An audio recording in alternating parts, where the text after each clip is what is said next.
Now, Magolor is obviously no veteran to the series. In fact, he is nowhere near the beginning of the timeline either. However, he does mention a race in Kirby's Return to Dreamland called the Ancients. These Ancients were a race that actually created such legendary objects such as the Star Rod, the Novas, the legendary crown he was even chasing after, and even the Lore Star Cutter. Now, these objects themselves have been shown in the games to grant both power for good and for bad. The game doesn't really talk about the Ancients beyond that in terms of their origins, their whereabouts, their purpose, or anything. That's really all they were talked about. Even still, Magolor knew enough about the Ancients to actually know of the presence of the Master Crown to try and capture it. In fact, he actually stole the Lore Star Cutter from Landia himself just so he could try to defeat Landia. Obviously, this plan backfired on him. Landia was able to overpower him and destroy his ship. Magolor had no choice but to open a portal and land over in Popstar. However, why would Magolor choose Popstar of all places? Well, according to Magolor himself, Magolor is actually aware of Kirby and his actions, and actually knows some people from his home dimension who actually were defeated by Kirby himself. Who Magolor is actually talking about in that sentence is a whole nother story. Some people speculate that it's Marx, however, that seems quite unlikely. Yes, he was talking about the Novas in his sentence, however, he's talking about someone from another dimension. Marx shows no evidence to be from any new dimension at all. In fact, he was actually shown one time, and he was actually in the same galaxy as Kirby himself. And he showed no type of attacks or anything of being able to even make portals to begin with. Another option, however, is Galactonite. Now, Galactonite actually has been confirmed to be from another dimension entirely in Overtext, and even in the battle against him in Return to Dreamland, you actually fight him on a space that looks almost like Calcondra, which gives the evidence that maybe Magolor was actually talking about Galactonite himself. Of course, that is all just pure speculation, and nothing is really confirmed by that by any stretch. In fact, Magolor could even be talking about someone else entirely. Who knows? It doesn't really matter. What does matter, however, is that Magolor was just telling Kirby all this to actually get him to help, to trick him, so he could actually get Kirby to do the dirty work for him, defeat Landia, and actually steal the Master Crown from him. Now, it's no secret as to what happens next. Magolor takes possession of the crown, becomes super powerful, tries to kill Kirby and take over Popstar, but ends up failing, actually gets taken over by the crown itself, and becomes a manifestation of the crown, and rather not really Magolor himself anymore. This form, of course, is known as Magolor's Soul. Now, I should point out one thing that Magolor's Soul is not. Magolor's Soul is not 03 as some people think, because, oh look, he has an eyeball in his mouth! Congratulations, you figured that out, good job. There's also Drasha, who has an eye for a mouth. There's Necrodius. There's also Dark Crafter. But none of those are 0. In fact, it's hard to even think of Magolor's Soul even being a remnant of dark matter entirely, just for the fact that Landia wore the crown just fine is not corrupted, because Landia was actually using the power for good and actually had complete control of the power. In fact, a little thing of note is that Landia with the crown is able to be combined from all 4 into one being. Ever since Landia lost the crown, Landia never merged itself back together. Therefore, it might be that Landia actually used that power to actually form itself. But, once again, that's just pure speculation. After Magolor's Soul is defeated, you actually see the crown shatter, and you see Magolor himself in his regular pose, and he kind of looks like he gets vaporized into nothingness. In fact, I thought he was dead. A lot of people thought he was dead, but he wasn't. You see, Magolor actually made another appearance in Kirby's Dream Collection in the bonus stages. And when he actually appeared, he actually remembers the events that happened in Return to Dreamland, and was actually making an amusement park for Kirby for all his past transgressions and as an apology. I wasn't sure whether or not to accept that game as canon, because it just seemed like some kind of fun little thing they decided to do just to add a little anniversary. However, according to a Miiverse post by one of the developers of Kirby, it has been confirmed that Magolor is in fact alive, and actually, instead of being vaporized like I thought, Magolor actually escaped to a time between space and time. In fact, that's actually official canon. Magolor actually did escape, and once he did find an escape, he actually went on to make other amusement parks elsewhere. In fact, he actually made another amusement park over in Dede's Drum Dash Deluxe, and that's why you also see Magolor make an appearance there. So that being said, that's pretty much everything you need to know about Magolor himself, and I know I touched before earlier on the Ancients and the Novas, so I think next time in What is Kirby Canon, we'll be tackling on Marx and the Novas, and probably some more about Kirby Superstar Ultra. Anyway, I will see you guys next time. The story of Marx is actually pretty straightforward. Basically, it takes place at the Fountain of Dreams, as you can see there in the background, and Marx is all, "Hey, the sun and the moon are fighting. Can you get them to stop? The only way to get them to stop is by collecting the pieces of the Nova. Therefore, you can grant the wish and make everything peaceful back in Dreamland or Popstar again. Hooray, everything's happy." But truth is, Marx didn't care about that at all. In fact, Marx had other plans entirely. In fact, the truth is, Marx was the one who actually made the sun and the moon fight in the first place to make Kirby gather those pieces of the Nova, because he wanted to use the Nova for his own selfish desires, because he had a hunger for power. So basically, the plan worked. Kirby, realizing the fault he just made, the horrible mistake he just made, decides to attack the problem at its core. Quite literally, he actually attacks the Galactic Nova Nucleus, or Heart of Nova in the original Superstar, but that's another story for another day. Kirby's next step, after destroying the Nova's innards, he actually decided to take on Marx himself and defeat him. And of course, Kirby does exactly that. Not only does he defeat Marx, he actually manages to get Marx to actually crash into the Nova and make it explode entirely, therefore killing both the Nova and Marx at the same time. At least, it would seem that way. If you manage to actually beat the true arena, you'll see an extra little cutscene here of Marx pretty much dead, but the power of the Nova itself actually consumes Marx. Like all of the Nova, he absorbs the entire Nova itself and turns into Marx's soul. This form is essentially a zombified version of Marx, since Marx, for all intents and purposes, is pretty much dead. Once you defeat Marx's soul, nothing really special happens. Oh yeah, except for the fact he screams really loud and his face splits in half. Yeah, that's a little overkill. Despite the fact he's clearly dead in every way, shape, and form imaginable, some people still tend to point out, "Hey look, Marx is in the audience! Marx is in the audience! Marx is in the audience!" I really doubt that's canon in any way, shape, or form, and if it is, that would mean Dark Meta Knight... Oh, sorry, different topic entirely there. All of that aside, however, this was not the only time the Nova was actually used. It was actually used as well in Meta Nightmare Ultra, when Meta Knight used it to actually summon Galactonite. It's kind of funny when you think about it. Kirby wanted to wish for peace, Marx wished for power. Meta Knight? He just wishes for a powerful fighter. That's all he cares about. Just wanting to prove that he's the best, I guess. Because, you know, Meta Knight's just that awesome, I guess? Whatever. Interesting of note, however, is the fact the animation for the Nova actually looks a bit different than when Kirby summoned it. It actually looks like it's constructing itself back together. This has led to a bunch of speculation as to whether there is one, or two, or more Nova out there. I'm going to put that speculation to rest and tell you right now that there has to be at least two Novas. Why? There are two ways of looking at this. Let's imagine that Marx's soul was made before the events of Galactonite. That would mean that Marx already gathered up all the power of the Nova and all the pieces and everything that it has before Meta Knight could even summon them, meaning that the Nova wouldn't exist. Okay, what if the events take place after those of Galactonite? That would mean by the time that Meta Knight actually summoned the Nova will be back together again. Therefore, Marx's soul wouldn't be floating in just a bit of space and rubble there. So, there would have to be two for both the events of Galactonite and Marx's soul to be canon. In fact, Magolor even confirms by saying cosmic stars that roam the cosmos. How do we explain the cutscene then?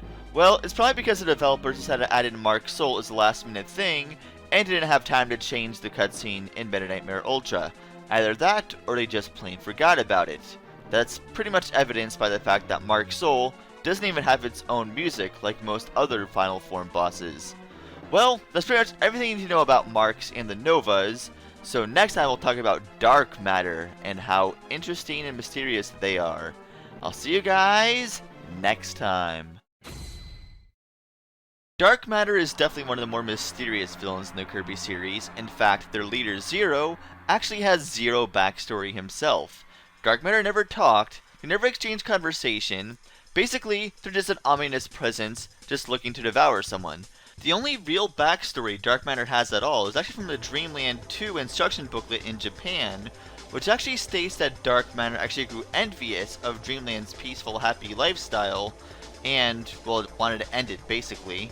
But whether it was referring to Dark Matter's swordsman or Dark Matter as a separate entity entirely is entirely up to interpretation and by no means confirmed. That being said, what could Kirby Canon even mean for Dark Matter? Does Dark Matter even have a Kirby Canon? Well, maybe not in its backstory, but we can't look at each character individually. Before we do that, however, let's take a look at what Dark Matter has the capability of doing. Dark Matter actually has the power to possess beings into doing their will. Whether it's for deception or just straight out destruction, Dark Matter has power beyond anything else we've even seen in any of the Kirby games. This power alone has led to many Kirby theories, from this character being controlled by Dark Matter, this thing being Dark Matter, this thing being Dark Matter. Everything is Dark Matter! But when you look into it, no real characters have been confirmed to even be a part of Dark Matter ever outside of the original trilogy. Granted, there are a couple characters who are all but confirmed to be Dark Matter, but we'll get into that a little bit later. In the meantime, let's take a look at the cast of Dark Matter. We have Dark Matter Swordsman, who could either be a scout for the bigger presence that was ahead, the bigger presence himself before he reformed into Zero. It's really unknown. We don't know anything! We also have Gooey, who is Kirby's friend, and according to Dreamland 3's instruction booklet, is actually made from the same stuff as Dark Matter, meaning he could just be a part of Dark Matter who decided not to be evil. Somehow. There's also Miracle Matter, who has all the abilities Kirby has in Kirby 64, and is an icosahedron. Aside from that, we really don't know anything else. Anything. And of course, we have the leader of all of Dark Matter, Zero himself. Zero is the core, the brains behind the whole operation, the whole Dark Matter army leader, and aside from that, we know nothing else. Like everything else about Dark Matter. Zero 2, however, is a whole nother ballgame here. Now, I've heard some theories think that Zero 2 is actually Gooey transformed into Zero 2, because Gooey did not make an appearance in Kirby 64 after Dreamland 3, and the face you see before you fight Zero 2 actually looks a lot like Gooey. But that theory does not hold water for one very good reason. I'm of course referring to Zero 2's Band-Aid. Had this been Gooey and not Zero himself, there would be no need for a Band-Aid on its forehead. No, the only reason why this Band-Aid exists is because Zero's eye gouged out of its socket in Dreamland 3. So that's the only reason he has that Band-Aid. Underneath that Band-Aid is probably a really gross looking mess. There's also the fact of the matter he has a halo and wings, signifying he's been resurrected again, so there's that. What's really interesting about Dark Matter though, is that even though it's essentially just a dark presence with no real emotion or anything else behind it, Dark Matter is still very, very smart. Dark Matter knew that the only weapon that could possibly defeat it in Kirby 64 was the Crystal Shard, and it destroyed it. People give Kirby a lot of flack for actually being too trusting and too willing to help people, because let's face it, twice he tried to help people, and both times he was actually tricked and blindsided into actually helping the villain all along. But either way, if you think about it, imagine if Kirby decided with Ribbon, you know what, I'm not going to help you, I've been tricked before, I'm just going to go about my merry way, have fun fixing that yourself. Zero would essentially be unstoppable. There would be no weapon that would be able to defeat him. He would be literally invincible unless he helped Ribbon with this very, very cause. In fact, even in Dreamland 3, the first game that Zero himself actually appeared in, the whole weapon that Kirby used to defeat Zero with was the Love Stick, which was basically an actual device that was made by helping people. Yes, so basically we could say Zero's only weakness is happiness and rainbows. Now, I know I said earlier that the original trilogy is the only real time where dark matter appeared in a game. Well, that's only technically true, but not really. Let's first take a look at Dark Mind. Now, Dark Mind is presumed by many to be the Mirror World version of Zero. Alright, that makes sense. However, that still wouldn't make him Dark Matter the same way Rock Golem, the Mirror World version of Wispy Woods, isn't Wispy Woods. Dark Mind could still be Dark Mind and not be Dark Matter, because Dark Matter as we know it wouldn't exist in the Mirror World. Dark Crafter is another one that could be Dark Matter, but by no means confirmed. Dark Crafter, sounding a lot like Dark Matter for one, has the ability to possess people as well, as we have seen with Glacia. But not only that, when we defeat Dark Crafter, you can see its color slowly fading away and its black smoke showing, kind of like Dark Matter does. But once again, that's by no means confirmed. There is one Kirby villain, however, that is all but confirmed to be Dark Matter.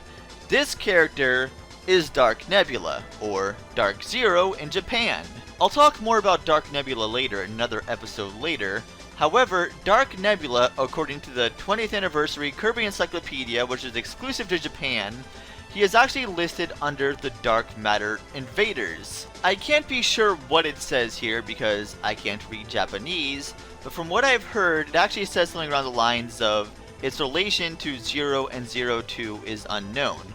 But the fact that it's actually listed under here, under Dark Matter Invaders, all pretty much confirms that it is a part of Dark Matter.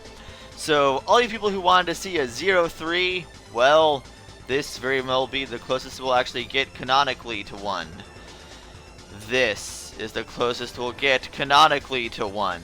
I could argue as to how a remnant of Dark Matter was stuck in a chest that Dede was holding, but I'll get into my rants about Squeak Squad a lot later than this. In the meantime, that's everything you need to know about Dark Matter, so next time we'll be talking about the Painters. See you guys next time.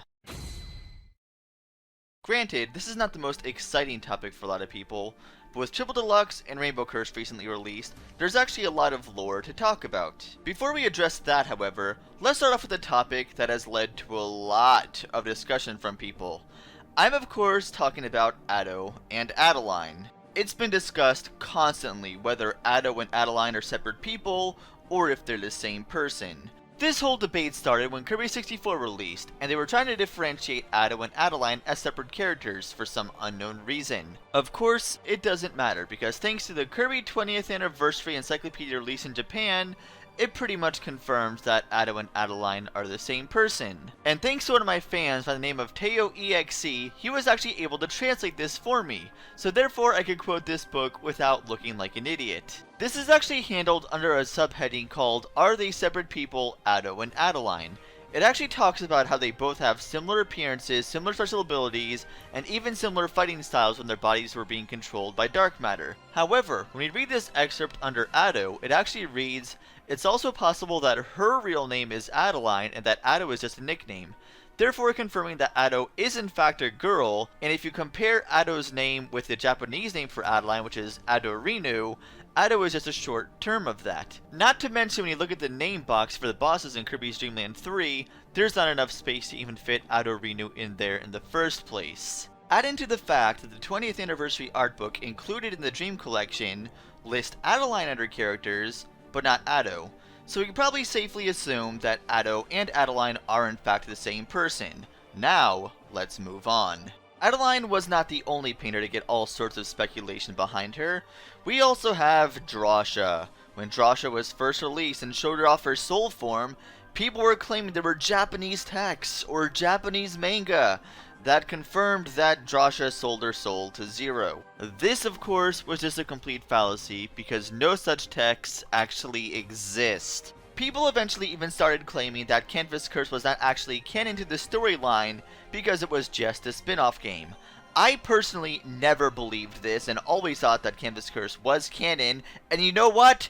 It was! This was first confirmed in Kirby Triple Deluxe when we fought Paintra. You see, the pause screen description for Paintra actually states she originates from a painting of two sisters who were separated at birth, therefore confirming that Paintra is actually Drasha's sister and that they both exist. What's even more interesting is actually the description for Paintra's DX form. The posthumous description actually states that she was brought to life by a painter using a mysterious brush, and it's actually saying whether the painter actually regrets giving her form. There are only two painters I'm aware of who could actually give life to objects. These two painters are Paint Roller and Adeline. Now, Adeline is another one, but she never actually brought anything to life, but I'll discuss that a little bit later. I'd like to believe that it's Adeline, because Adeline's the only one who's really made friends with Kirby who would have any regrets of actually making that painting, whereas Paint Roller has about as much character depth as Pawn and Con. Remember those guys? Yeah, man, talk about fan-favorite characters, am I right? In terms of Adeline, however, when I first saw this character, right after Triple Deluxe, I was like, oh man, a sequel to Canvas Curse. Oh man, I bet this is the mysterious painter they were talking about. Oh, they're gonna go into so much story behind Drasha, Paintra. They're gonna open up everything. But in actuality, Rainbow Curse had absolutely nothing to do with Canvas Curse at all.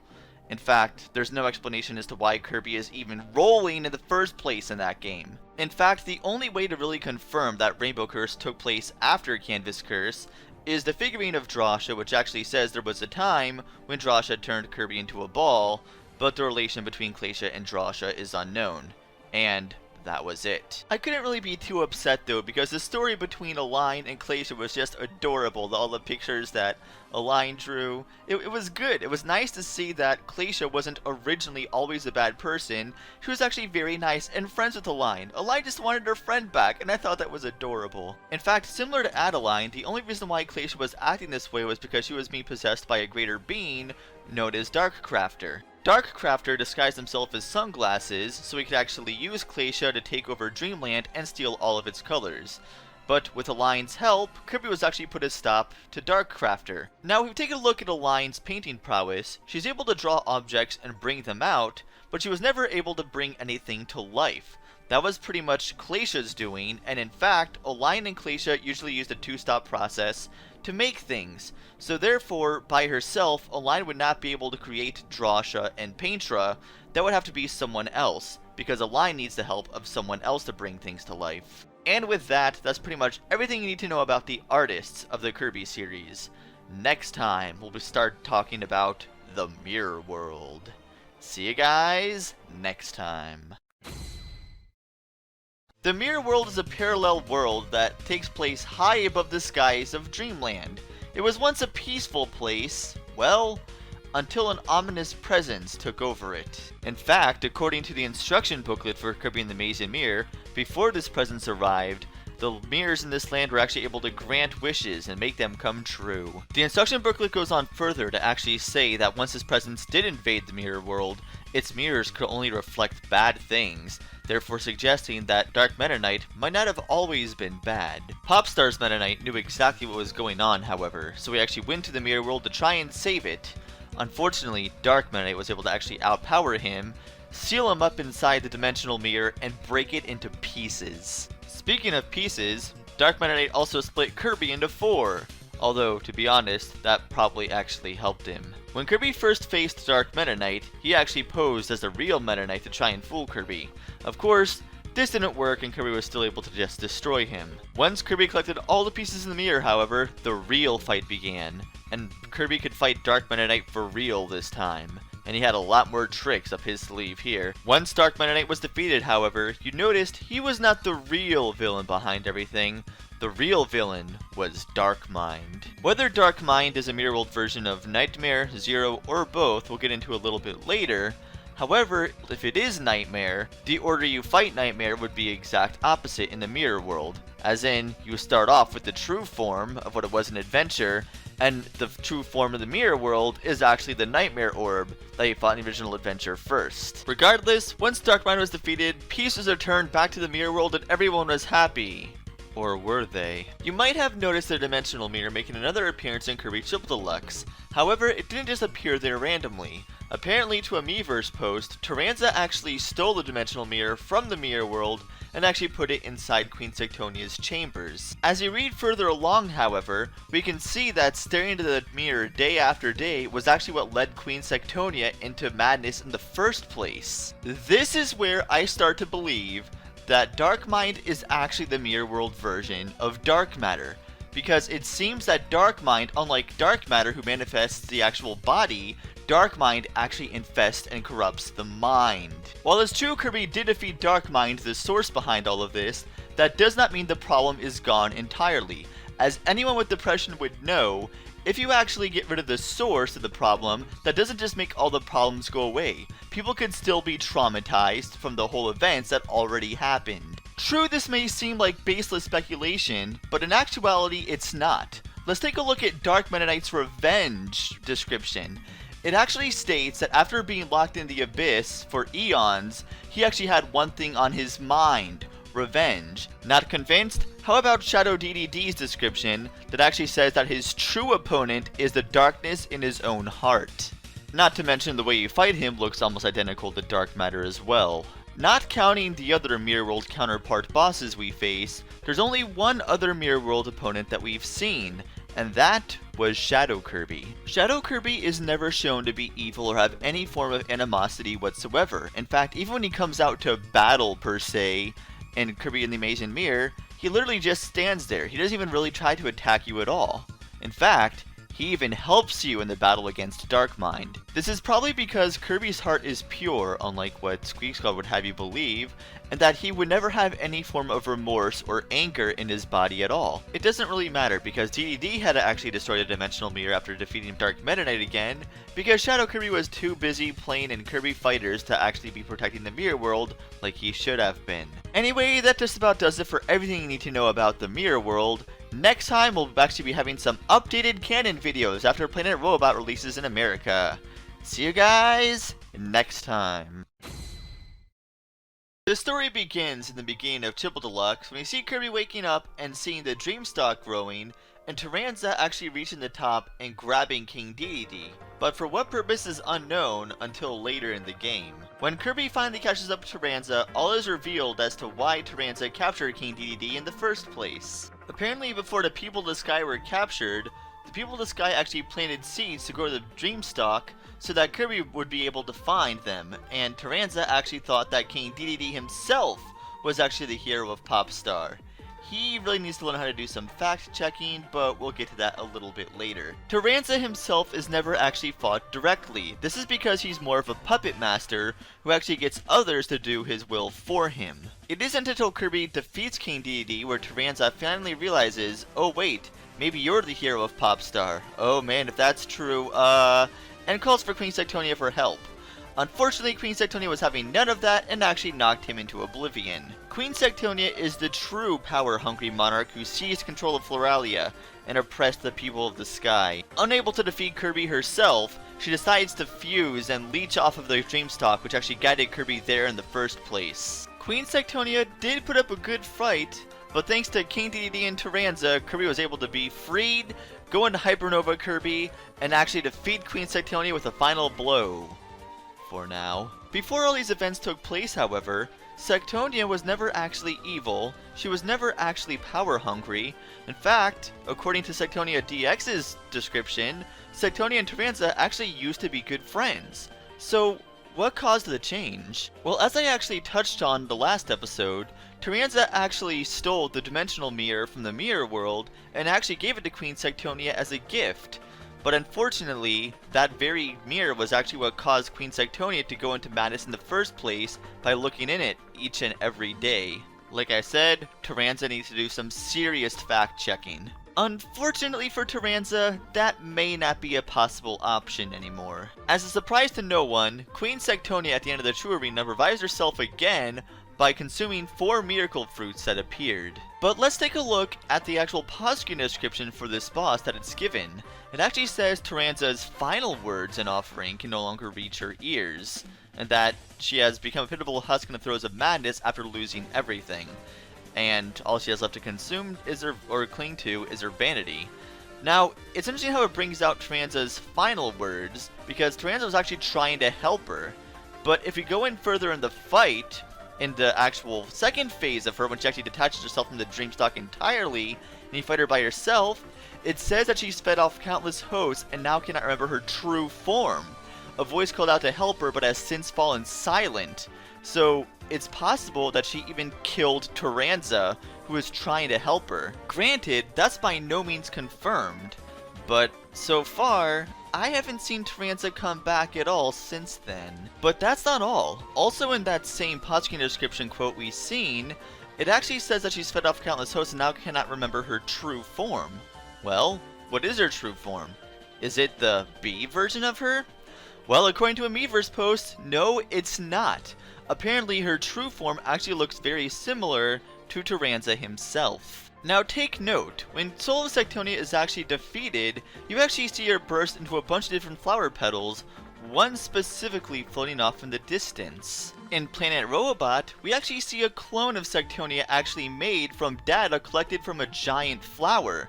So that very flower that could have fell might have been what they used to actually make Sectonia's clone to begin with. Far more important than that, however, is actually the end of the fight against Sectonia's clone in Planet Robot. In fact, when she's defeated, for a split second, you'll actually see someone who looks kind of like Taranza appear before exploding. This is not Taranza. Look at the helmet. Look at the eyes. The eyes are more feminine and the helmet is different. This is how Queen Sectonia looked before she became power hungry by the dimensional mirror. And with that, that's pretty much everything you need to know about Queen Sectonia and Taranza. Next time, we'll be talking about something far, far bigger after my Let's Play of Planet Robot. I will see you guys next time. Meta Knight made his first appearance in Kirby's Adventure. There, he was actually a nameless warrior, even in the instruction booklet, which added to his mysterious nature. You can see Meta Knight somewhat training Kirby throughout the game, either by handing him invincibility candy, or setting the nightmares at him. Meta Knight never really fought Kirby directly until the very end of the game, and even then, it seemed like he doesn't have any real remorse against Kirby whatsoever. This is shown because Meta Knight actually offers Kirby a sword when he fights him. If Meta Knight really was out for Kirby's blood, he would have just, took his sword and stabbed him to death. But really, by offering the sword, he wanted to test Kirby one final time before handing him the last Star Rod piece. After all, I'm sure Meta Knight was well aware of the end result of bringing them together in the first place. After the end of the battle, however, you see Meta Knight's mask come off, and you notice he looks a lot like Kirby. Now, it's never specifically stated that Meta Knight is the same species as Kirby, but really, does Hell have to spell everything out for us? Meta Knight made his second appearance in Kirby Superstar in the game Revenge of Meta Knight. This is the only time in any Kirby game where Meta Knight actually seemed antagonistic on his own free will. And he wasn't even really villainous, he was just an extremist who wanted Dreamland to stop being lazy. Of course, this game also marks the first appearance of Meta Knight's own ship, the Halberd. Kirby of course does quick work of the entire ship, which actually causes Captain Vol to actually flee.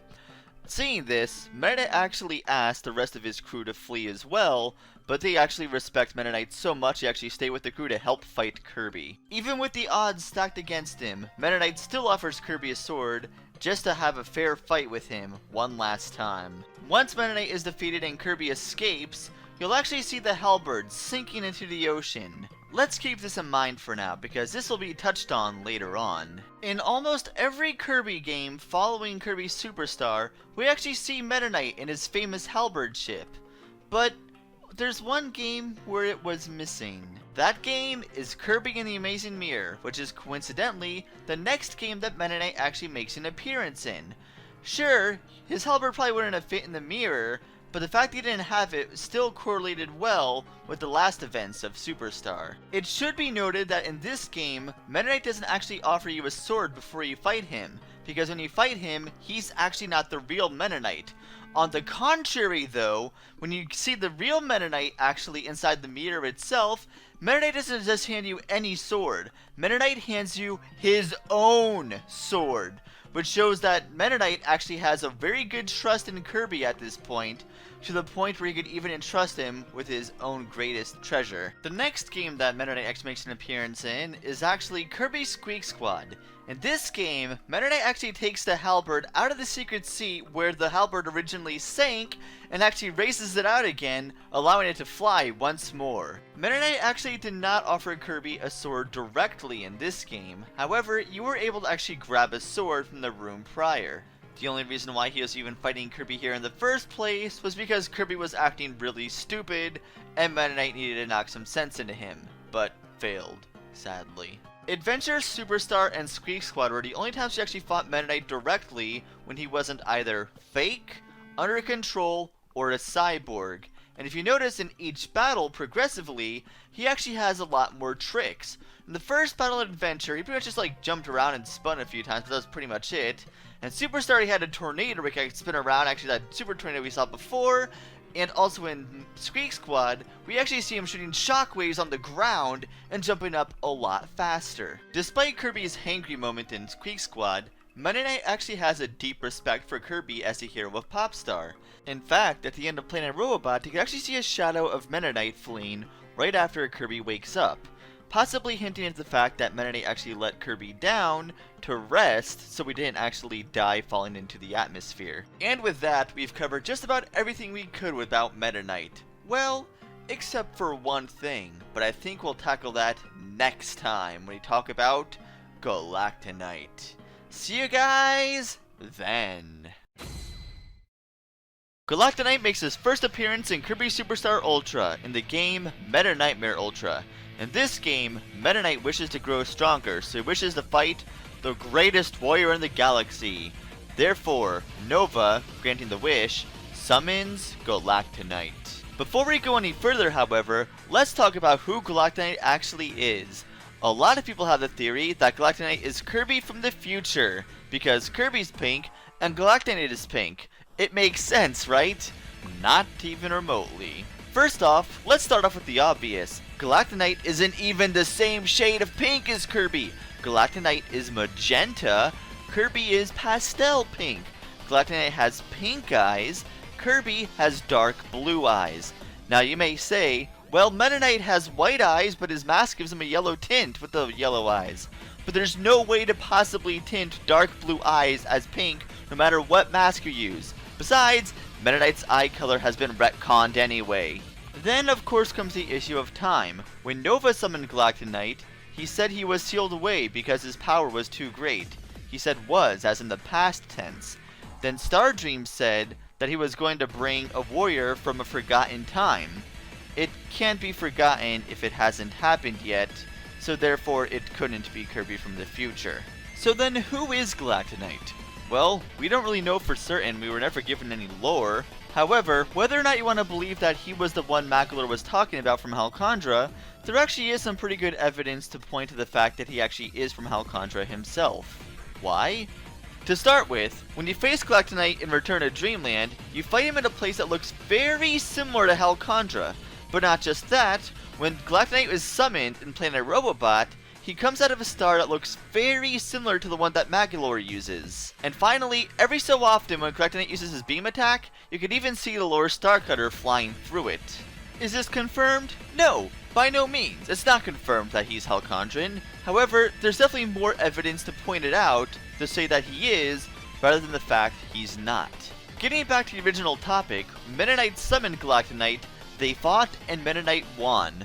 Galactonite tries to flee, but he ends up exploding and presumably gets resealed by Nova himself. Galactonite makes his second appearance in Kirby's Return to Dreamland, where you see him sealed in his original seal back from Kirby Superstar. In this game, Galactonite breaks himself out of the seal, and his Poskin description, if you look at it, it calls him the most powerful warrior in the galaxy. Now, that's kind of interesting. Why?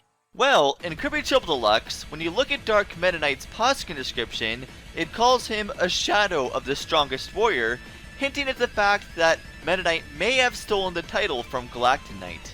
In any case, when you finally defeat Galactonite in Kirby's Return to Dreamland, you see him fly off, unsealed. Galactonite made his latest appearance in Kirby Planet Robobot, and you see when he's being summoned, he's not in a seal, he's completely unsealed. In fact, let's take a look at the actual Posca description for Galactonite in Planet Robobot. It says this ancient swordsman is feared for his immense power, this time in the present tense, because, well, nothing's holding him back anymore. I mean, I personally would fear his power too as well if I knew he could actually destroy entire planets just because he wants to. And that's not something, that's legit canon. It does beg the question as to why Galactonite doesn't actually show any of that power when we fight him. Is it because Galactonite is holding back against a worthy opponent? Who knows? But to be fair, Meta Knight has some incredible power himself as well. Either way, when he's defeated in Planet Robobot, you'll see him get resealed in the same type of seal that we saw both in Return to Dreamland and Kirby Superstar Ultra. However, that is not the last time we're going to see Galactonite. We face him again in the True Arena. Now, some may argue, the True Arena is not canon. The only new things you get in the True Arena that's actually canon are the Soul Bosses. I personally disagree. I think if there's anything specifically new in the True Arenas, I consider it canon, like the battle in Return to Dreamland against Galactonite, or in this case, the battle against him in this game. Why? Well, let's take a look at the animations for the True Arena in this game specifically. When we fight Galactonite as Kirby in the True Arena, you'll see Galactonite come down in his seal that he was just given. Now remember, he didn't have a seal when he was summoned originally. In fact, he breaks himself out of the seal, showing just how powerful he is. Not even a seal could keep him withheld anymore. In fact, when you defeat Galactonite, his ending animation, his exit animation is also different. He's not resealed, he actually kind of faints the same way he does in Kirby Superstar, and then flies off and escapes, once again, unsealed, to come back at a later date. I personally don't see why they would take the time to make different animations both in the introduction and the ending if it wasn't supposed to be canon, so therefore I'm saying it is. And with that, we've pretty much covered everything there is to talk about Galactonite. Next time, we'll hopefully get started on Planet Robobot, because the Q&A session did start, and hopefully it'll finish by the time my next episode comes. So see you guys then! A lot of people think of King Dede as the main villain of the Kirby series, similar to Mario and Bowser, Samus and Ridley, Star Fox and Andross. But there really was only one game where King Dede really was evil, and that was of course the first in Kirby's Dream Land. All the other times, he was basically just Kirby's main rival.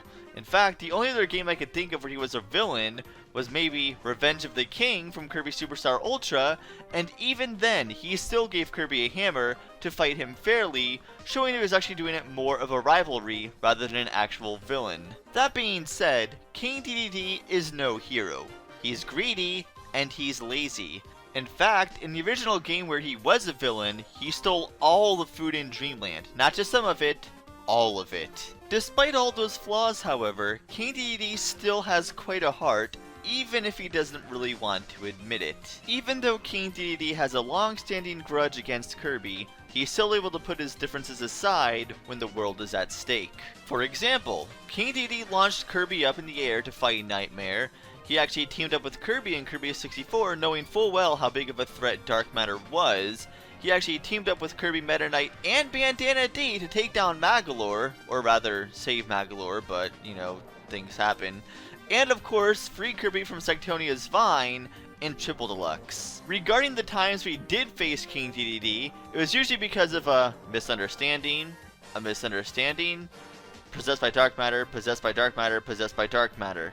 There are other times too which are also out of his control, but you get the point. Regarding that whole issue with Tyranza, according to the Dede clone's descriptions, we've actually realized that Dede actually developed a fear from that whole situation of a certain insect. Now, we may have discussed a lot about King Dede in general, but we've never really talked about King Dede on a real personal level, because we never really knew one until Revenge of the King from Kirby Superstar Ultra. If you know anything about the King, you would know that he has a whole bunch of Waddle Dee servants. However, there is one Waddle Dee that stands out that he has a personal connection with. This, of course, is Bandana D. There wasn't much dialogue in this game. However, the only dialogue that was in this game was between the king and Bandana D himself. After Kirby defeated all the mini-bosses that the king sent at him, the king actually asked Waddle Dee to go fight as well. Bandana D cried and claimed he couldn't fight Kirby himself, so King Dede actually spared him. He cared enough about that one Waddle Dee to spare him from facing Kirby. So then the king head off to grab his secret weapon. But while he was doing that, Waddle Dee still decided to fight Kirby after all, because he was just that loyal to the king, and he meant that much to him. This of course was before the days he got himself some spear training, and fought Kirby completely unarmed, and lost miserably. Once that's over and done with, we head into the final room for the final battle. But notice what King Dede says before the battle begins, and you grab the hammer. He says, "Our grudge will be settled at last." It seems even Dede is getting sick of this grudge and actually just wants to end it. He wants to finally take all his anger out in one go and defeat Kirby once and for all. And you could even see Bandana D there in the background cheering King Dede on every time he actually hits Kirby. Of course, he just isn't able to beat Kirby and gets knocked out of the castle yet again. And then we see a very depressing cutscene that shows him walking by, depressed, just knowing he can't defeat the guy. Thankfully, all the Waddle Dees are there to try and cheer him up, just walk behind him, knowing that they'll be loyal to him through all time, no matter what happens. I should mention one last game the king actually made an appearance in, and that was Kirby Fighters Deluxe. I'm not sure how canon this is, but if you fight King Dede on very hard, you look at the pause screen description, and it even says that this is his last shot at revenge. So this may be the last time we actually have a good old-fashioned duel with the king himself, willingly. In terms of Bandana D, we haven't really seen too much more of him. We saw him help out in Return to Dreamland, and we saw him also help out in Kirby and the Rainbow Curse. But outside of that, we haven't really gotten any other story for him. But hey, at least now he has spear training. In any case, with that, we have talked about everything there is to talk about between King Dede and Bandana D. Next time, for real, we'll be talking about Haltman and Stardream for the 10th episode. See you guys next time. President Haltman and his secretary Susie were going to take over Popstar and mechanize it because they found its resources on the planet very valuable. Popstar, of course, was not the only planet that Haltman has his eyes on. According to the Miiverse Askathon, Haltman actually traveled many different planets around the galaxy looking to get their technology and blueprints. A common theory is that Shiverstar and Egg Engines are both areas that Haltman took over previously. Now Shiverstar makes sense. However, when it comes to Egg Engines, according to the Miiverse post, it seems like it would be that Haltman actually got the blueprints from Metal General and not the other way around. This time, Haltman chose the wrong planet to mess with. He had King Dede, Meta Knight, and Kirby all going to try and defeat him. King Dede got wrecked, and so did Meta Knight. King Dede got a clone made out of him. Meta Knight was rebuilt as a cyborg. Kirby, however, was unaccounted for completely. They made their first mistake by sending one of the invaders to attack Kirby. You see, the mech they use copies and replicates the abilities and power of its pilot.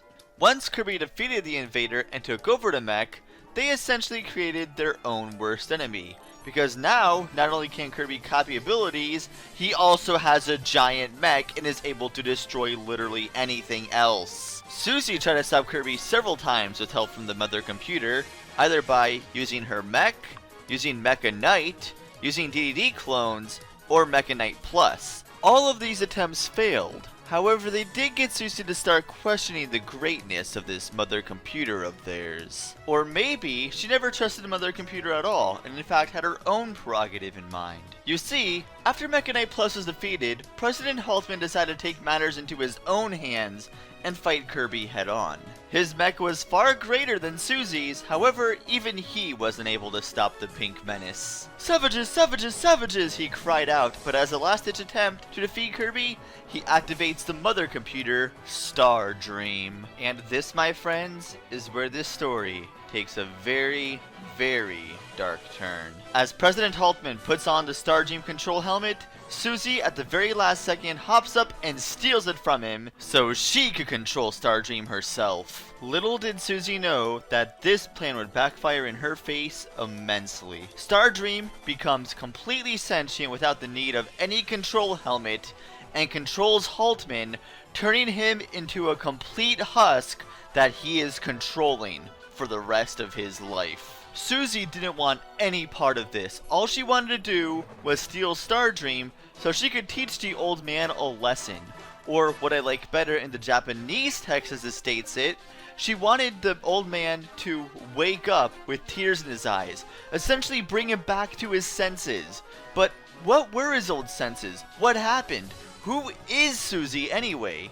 Well, it's time for a little history lesson. Let's take a look at the Susie 2.0 pause-screen description. It reads, as a child, Sue was involved in an accident during a mother computer experiment and went missing. Why has she joined the company after all this time? Her full name is Susanna Petra Haltman. So as we can see, Susie is actually President Haltman's daughter. As confirmed by the Q&A, this experiment actually sent her to another dimension, the home of the Sphere Doomers, which is how she got the data for them. Some may wonder, if she got teleported to another dimension, then how did she get out? Let's shift over to Haltman for a moment and look at his Poskin description for Haltman 2.0. His name is Max Prophet Haltman. Ever since losing his only child, he's dedicated his life to his company. However, his only wish is to see his daughter once again. Haltman's simple dreams will not be enough to bring back his daughter. However, something else may. Something else that has the power to grant wishes. This is where Stardream comes into play. Now, Stardream may be a pretty powerful computer, more powerful than anything else in the universe. However, it still doesn't have the power in itself to grant wishes. It needs a little more assistance for that. And where does this assistance come from? Let's take a look at the Access Arc. As we destroy the Arc piece by piece, a little more of its face begins to uncover. A little more of its secrets become exposed. The true identity behind this gigantic ship is actually a Nova. Haltman dedicated his life to this company so he could bring back his daughter again, so he could see her one last time. And it makes it even more sad where in the Stardream Solo S fight, you see an actual quote from Haltman himself saying, "Why did I reactivate such a terrible machine? Oh, I remember. I wanted to see her one last time. How foolish. I should have known no machine can make such a dream come true." That's really sad, especially when you consider that dream did come true. Susie did come back from the alternate dimension, the other universe, and actually came back to work for him in his company, and he didn't even realize it. Why? Why didn't he recognize her? Well, that's another story. According to the Miiverse Askathon, this controller helmet for Stardream removed his memory bit by bit to the point where you've used it so much he couldn't even recognize his own daughter anymore. Also, if Haltman had to remember why he was doing this in the first place, you can only imagine how much his memory might have actually faltered and corrupted his ways of thinking before then.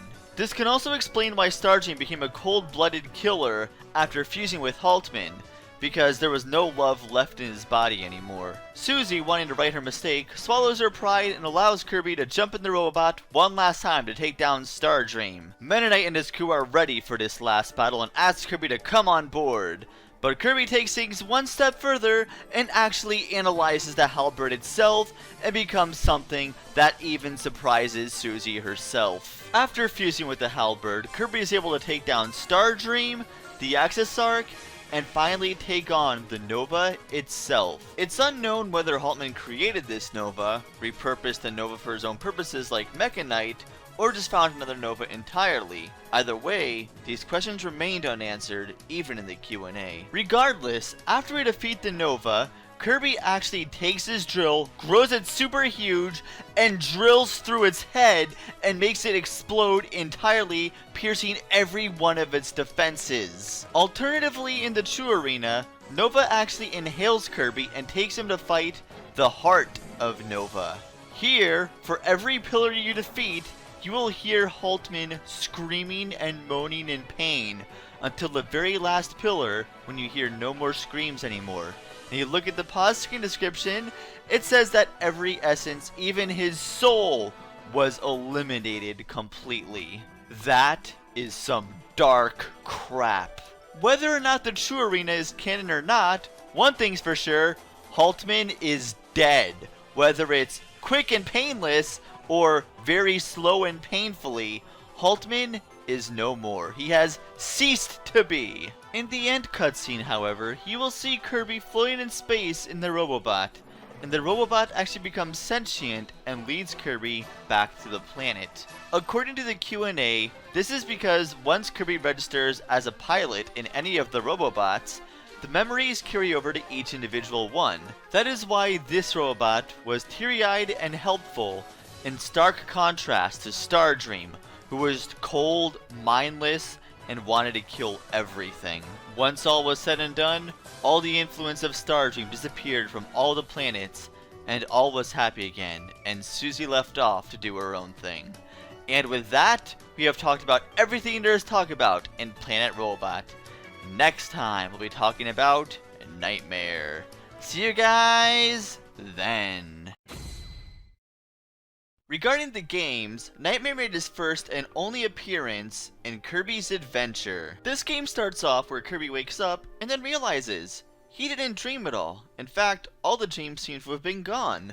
So he headed to the Fountain of Dreams and found King Dede bathing in the waters, and considering he just stole all the food recently, it makes sense that he would think that he's the culprit all along. You see, King Dede took the Star Rod and broke it into 6 pieces. The Star Rod is the source of power and the source of dreams in all of Dreamland, and he gave them to all 6 of his friends. One of his friends, though, didn't look like he was trying to kill Kirby, but rather test him, train him, see what he was capable of before giving him the last piece he needed to reassemble the Star Rod. This, of course, was Meta Knight. It makes you wonder why one of King Dedede's friends would try to help Kirby all along to begin with. Well, as it turns out, King Dede was not the true culprit here. King Dede broke the Star Rod into 6 pieces because he was trying to prevent a bigger threat from emerging. This threat is known as Nightmare. People consider this one of the examples that would have been better off if Kirby hadn't intervened. But that's not true. Think about what would happen if Kirby hadn't intervened. Dreamland would still be without dreams, and its source of power would still be gone. It's the equivalent of putting a blanket over a gaping hole. It doesn't fix the problem, it just hides it. Either way, once Nightmare emerges, Kirby grabs the Star Rod, and King Dede shoots him up in the air to fight him for real in his ball form. After a while, Nightmare flees, and Kirby grabs the Warp Star to give chase, and fight Nightmare head-on in his real form. Long story short, Kirby defeats Nightmare, brings peace back to Dreamland, and prevents him from creating nightmares throughout all of Dreamland ever again. Of course, if that was all I had to talk about regarding Nightmare, this would be a very short episode, but it's not. You see, Nightmare did make another appearance in the anime, and people constantly wonder if the anime is canon, some claiming it is.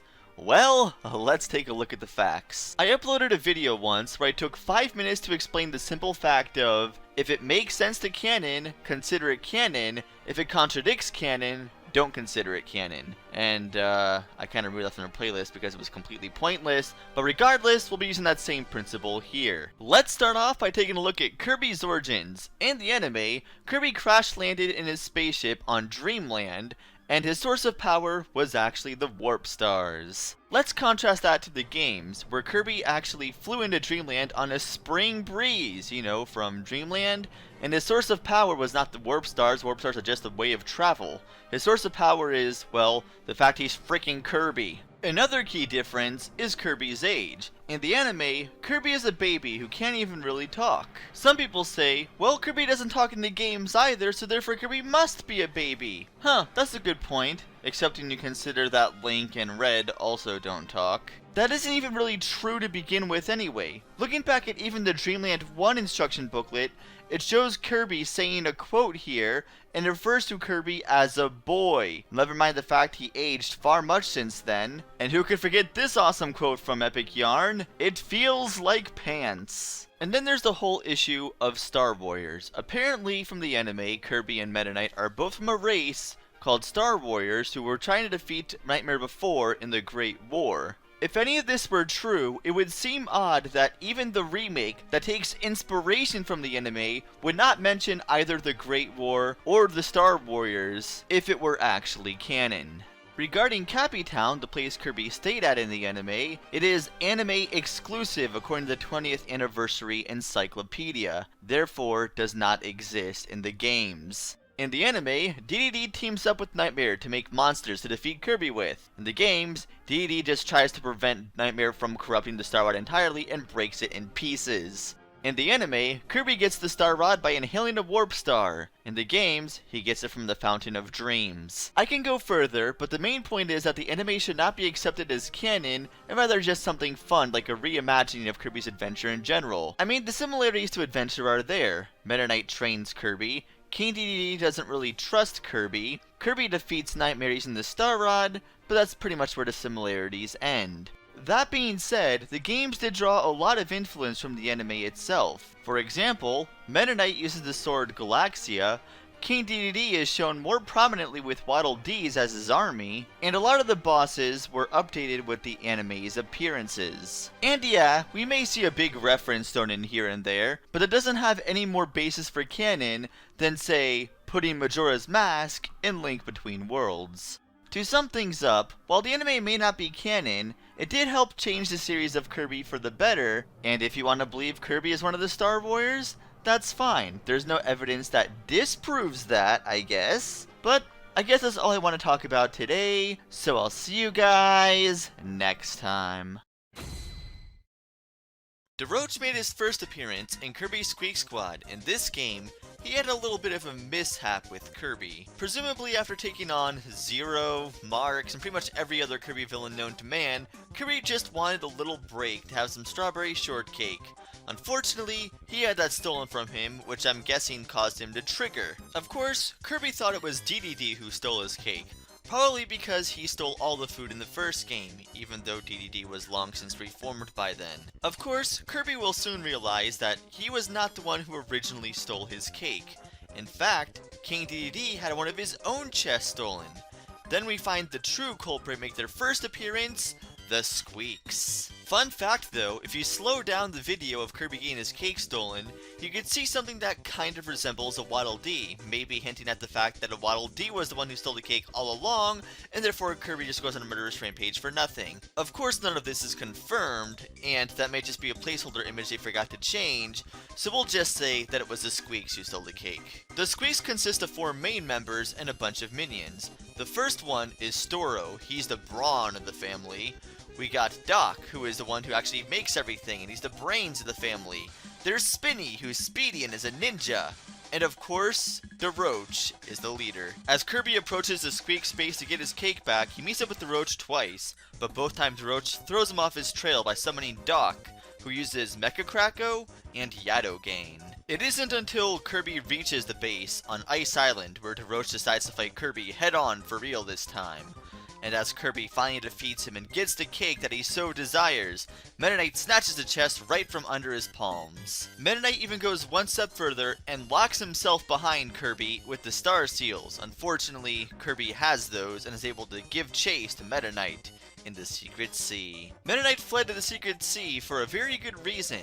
That's where the halberd was sunk, and he was using that time he bought to bring up the halberd once again. As Kirby approaches Meta Knight, you will see the background going up further and further. The halberd is rising out of the water to fly.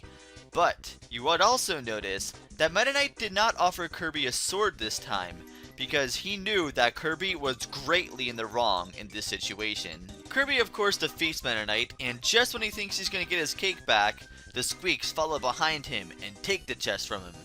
Now whether DeRoach wanted riches, power, is unknown, but one thing's for sure, he didn't get either of those once he opened the chest. In fact, he got a face full of purple smoke. That's right, Dark Nebula, a form of dark matter, possessed him. Despite its poor translation, Dark Nebula, or Dark Zero in Japan, is known as Lord of the Dark, which makes sense considering Zero was the leader of dark matter. Regarding Dark Nebula, however, it seems that Dark Nebula is able to go well beyond just possessing its host and increase its power exponentially.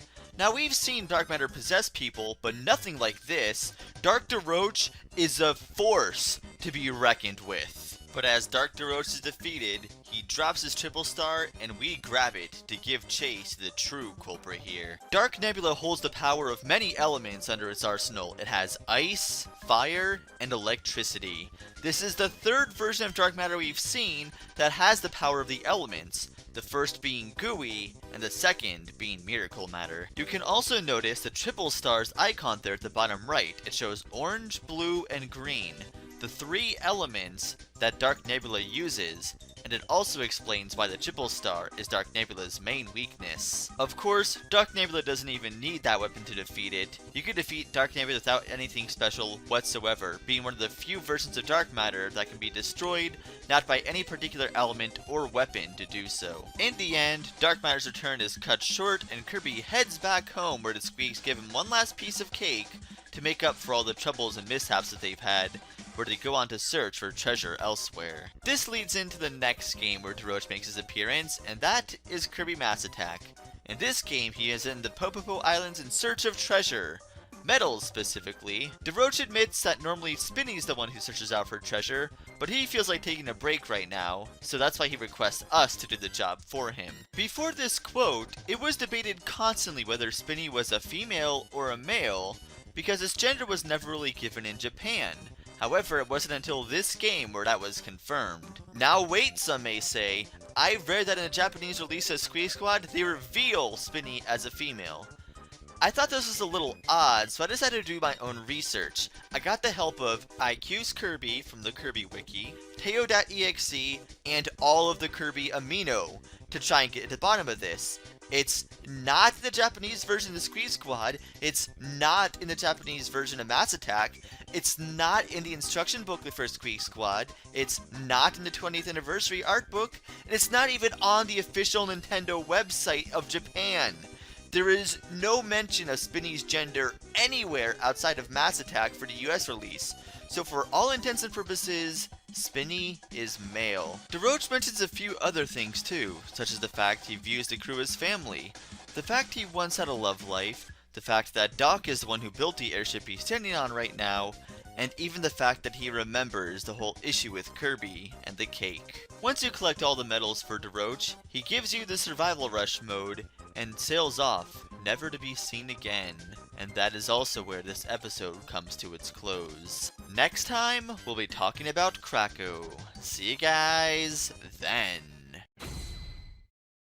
Highness is first seen at the outset of the game, approaching a very mysterious heart. Highness performs a spell or ritual to remove the 4 spears containing the heart, but as he does so, all the pieces of the heart scatter across the universe. You will notice that the heart splits into 2 different colors, purple and pink. The purple hearts have a dark power that can corrupt others, and the pink hearts grant powers for good.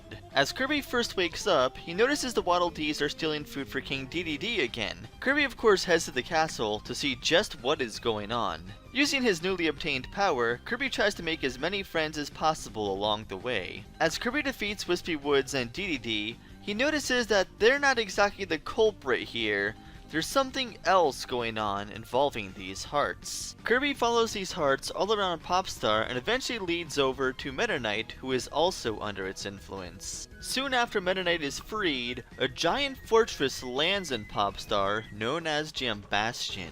Upon this fortress, we first meet up with the 3 generals of magic, the first one being Francisca. She explains they want to assemble the dark Jamba Heart pieces that were scattered across the universe to fulfill their most twisted of visions. Following the Mage of Ice, we come across the Mage of Fire, known as Flamberge. Flamberge never really seems to care too much about finding these dark hearts. What she does care about is that you heard Franziska. Even later, when we see Flambridge again, she claims she's searching for Jampa Heart pieces, but her description shows she's taking more of a break instead. If we look at the second part of that quote though, it says that she'd like to invite Franziska to join her, but worries she might melt in the heat.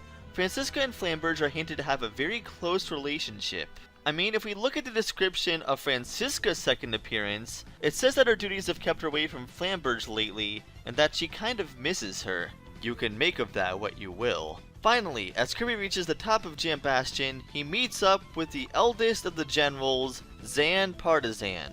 According to her description, she's using her electric abilities to energize Jam Bastion itself. Before the battle begins, Zan Partizan makes it quite clear that they are working under Lord Highness, and nothing is going to stop them. Upon her defeat, Zan shows she cares so little about anything else except these Jampa Hearts that she would even destroy her own fortress with Kirby inside it. However, with the help of his star allies, Kirby is able to escape the fortress before it fully collapses. After his escape, Kirby goes across the galaxy, opening up the force field to the base Jam Bandra. Jam Bandra base is huge. It dwarfs pretty much everything else in the galaxy, and even has Jam Bastion fortresses orbiting the thing. After he breaks through the base's defenses, Kirby is finally able to enter the altar we saw at the beginning of the game.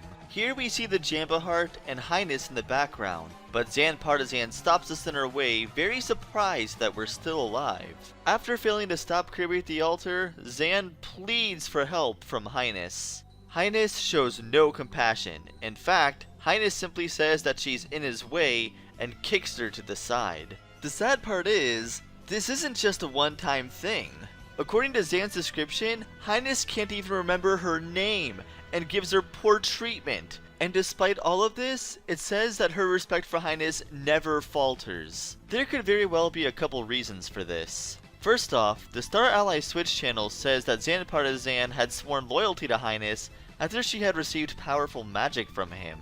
On top of this, if we look back at the description for Zan Partizan, it says her respect for Highness never falters thanks to his intoxicating charisma. An example of this is shown in the alternate description, where he says, "Zan Par, I forgot again, I'm very sorry." Normally someone won't apologize for forgetting a name unless they truly cared for that person. In reality though, Highness just views Zan as another pawn in his scheme. Getting back to the main story at hand, unlike most common tropes, Kirby does stop their plan before it's finished. You could even see the incomplete Jampa Heart in the background. Highness seems relatively calm when he first mentions this, but then he shows his true colors. He's absolutely insane. Highness is completely unwilling to accept this and goes into a whole rant, explaining that they were sealed away and banished to the edge of the galaxy, even to the point of trying to erase their existence from history. What's interesting is that Highness says they were sealed away for fear of their power,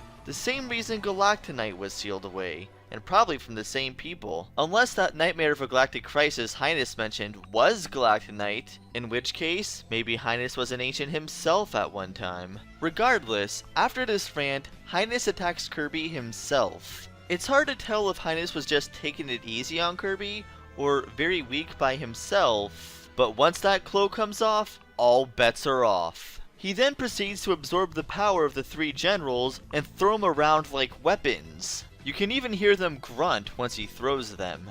It should be noted that when you look at his description at this time, it refers to the generals as sisters. However, the Star Allies channel makes it clear that it is unknown if they are really sisters or just part of a sisterhood. Upon Highness' defeat, it would seem all hope is lost for his plan, but he has one last idea. In order to give the Jampa Heart the last power it needs, he offers up the three generals and then himself to give it power. But we'll talk about that next time. See you guys then. Void Termina is the being that Highness and the generals were trying to revive since the very beginning of the game. We saw them gathering hearts, but really, that wasn't even part of their plan. As it states against Highness in the ultimate choice, Highness did not fully grasp how to completely break the seal. All that was written in the scrolls was that the darkness was vanquished by 4 heroes of yore using 4 spears of the heart. When Highness removed the spears, the last thing he expected was for the pieces of the heart to scatter across the universe. I've seen some suggest the spears were the source of the pink hearts, but considering we saw more than 4 pink hearts come out from this thing, that doesn't seem likely. What's interesting though, is these hearts, even by themselves, still have a bit of sentience behind them. And when these dark hearts do take over their host, they give them power beyond anything they had before. Why does that sound familiar? Think about it. This is the power of just one Jamba heart. Imagine how powerful a being comprised of hundreds of these things would be. It would make sense why it was sealed away to begin with. Yet this is the being that Highness and his generals want to bring back. They even made a song of supplication, or in Japan, prayer song to God, for Void Termina. But as it was stated before, when Kirby got there, the heart was incomplete. But we don't know if that's because they didn't collect enough dark hearts, or because they needed to collect the pink ones too. And since Highness knew he was already defeated, he gave up the last of the generals and his own power to finish the resurrection of this thing. The result is an ancient titanic being with power beyond anything else Kirby has ever seen. And as much as I'm against calling everything I see dark matter, there's almost no denying that this guy is dark matter. Even further, considering the time period he comes from, this could be the origin of dark matter, similar to the way Demise is the origin of Ganon. To start with, during Highness's rant, he says that we are masters of a matter most dark. That sounds pretty obvious to me from the start, but let's go a bit deeper. The human face doesn't really have any direct references outside of the eyes, but once we go inside, that's where the pieces start to fall in place. The floor we see resembles that of Darkstar. The file name for those drops we see in this form are called Red Tears. The wings in the bird phase are an obvious reference to Zero 2. And then there's Void Soul. He gives the smile face like Zero 2. He does the spike attack like Miracle Matter. He does the Dark Mind laser attack. He spawns little mini voids like Zero, and how about the fact he's in the shape of dark matter? If that's still not enough, how about the fact the final attack is literally named Dark Matter Laser in the code? If Void Termina is dark matter, however, the other attacks make a lot more sense. Remember how Dark Matter Clone was able to reproduce the Rainbow Sword simply by its memories of it? We see Void Termina doing this several times throughout the fight. Now, the fire, electricity, and ice are clearly obtained from the power of the generals. In the first core phase, we could even see the generals hanging upside down with Void Termina sucking the life out of them. But keep in mind, they were freed after that same exact phase. Even still, with their memories, Void Termina was able to materialize these weapons. Flamberge's sword, Francisca's axe, and even Zan's spear. They even disappear right after the attack because they're nothing more than a memory. You'll notice that all of these weapons also have a rainbow aura to them, perhaps also by memories of what defeated him in the first place. Most incredible though is his ability to reproduce the Master Crown. If all these weapons are just memories, and one of the ancients used the Master Crown to defeat Void Termina in the first place, then perhaps the possessed Magolor with the real Master Crown was a remnant of dark matter left over. What's interesting is that once Void finally does leave the body just disappears. It doesn't stay there, it doesn't explode, it just goes away. Was this body too also just a memory? I mean, Phase 2's description does say that this core is the true form of Void Termina.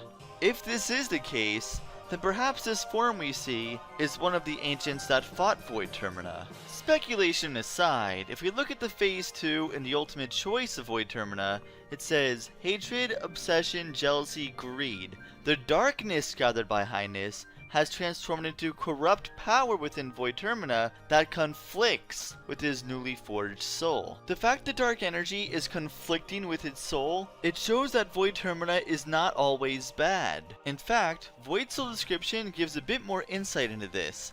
It says, no telling if it's true, but according to the ancient scrolls, Void Termina may rise again in other forms depending on whether positive or negative energy is gathered. It seems this being of darkness will wander the galaxy until one day he is reborn into a new existence. When he returns, hopefully it will be as a friend. We saw this positive energy at the very beginning of the game when the Jamba heart broke. The pink hearts. If someone decided to go out and gather positive energy instead, how might a Void Termina turned out different? Much like this boss in general, no one really knows for sure. Some think it would be like Gooey, considering he is made of the same stuff as dark matter. Others say it may be another Kirby. Considering its face, the Green's music, and also the fact all of its screams are Kirby screams just slowed down, that doesn't seem that far-fetched. But then, would Kirby be dark matter? Who knows? In the end, it doesn't really matter. After one final attack, Kirby is able to defeat Void Termina the same way he defeats all dark matter, with the power of friendship. Come to think of it, Kirby did spawn those enemies from memory as well. Interesting. You can definitely tell his power when the resulting explosion creates a literal supernova. But with that, we've talked about everything we need to about Void Termina. Next time, we'll revisit an old friend. See you guys then. Our story begins with Galactonite. Boy has he had an interesting 2 years. After Kumazaki gave his whole what if statement, people wonder if any of his battles are even canon to start with. And you know, maybe they're not. At least not in the main storyline. Though, if we look at his splash screen in Star Allies, it calls him a temporal warrior, or rather, a time warrior. This isn't really anything new though, we've seen him ripping space and time in Robobot. This guy has the power to enter any timeline he wants, whenever he wants, so all those battles could still be canon. To him. We even see him coming back unsealed the same way he left in the true arena of Planet Robobot. Unfortunately for Galactonite, this time he ended up in both the wrong place and the wrong time. His visit is cut short when a certain orange butterfly lands on his lance and he mysteriously disappears. He is then replaced with the arrival of Morphonite. This is not the first time this orange butterfly has ever made an appearance in a Kirby game. Most notably, we usually see this butterfly resting on Kirby as he wakes up from a very hard battle. Why is any of this relevant? Well, let's take a look at Morphonite's description and see why. It's no secret that the English translation isn't exactly the best one, so we'll be taking a look at the Japanese version.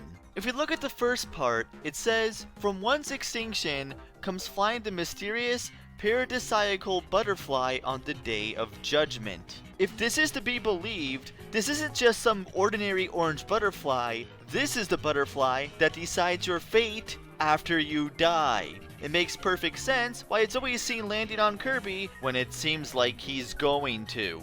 The second part of that description, be it English or Japanese, is a bit more confusing.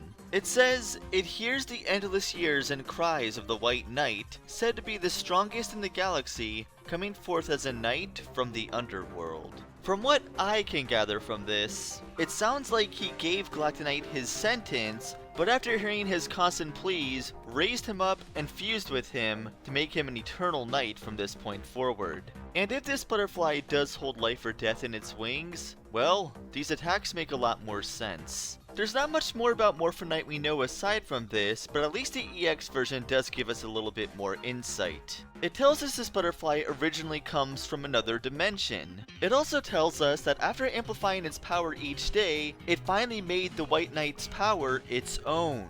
This confirms that the butterfly absorbed Galactonite's power and wasn't just a knight to begin with. The last line though mentions that it's time for the black paradisiacal butterfly to show its true power. So did it turn black after finalizing its power? Or is there another butterfly from another dimension, but then how would it have gotten Galactonite's power? I really don't know, though I hope Morphonite makes another appearance in a Kirby game, that way Hal could possibly add some clarification to this. But as it stands, we talked about everything we needed to about Morphonite. See you guys next time.